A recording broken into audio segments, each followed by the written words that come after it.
మా గిరిజన బంజారా అమ్మలకి, అక్కలకి, అన్నలకి, చెల్లెళ్ళకి, మేధావులకి, సంఘ నాయకులకి నా తరపున క్షమాపణ కోరుతున్నాను సార్.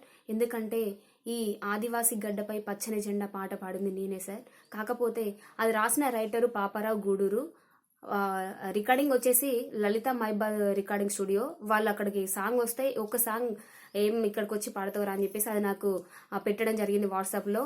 అది ఇక్కడ మన పానన్న స్టూడియో దగ్గర నుండి నేను రికార్డ్ చేసి పంపించాను. వాళ్ళు మనీ ట్రాన్స్ఫర్ చేసినది కూడా నా దగ్గర ఉంది సార్. వాళ్ళు లిరిక్ పేపర్ పెట్టింది కూడా వాట్సాప్లో నా దగ్గర ఉంది.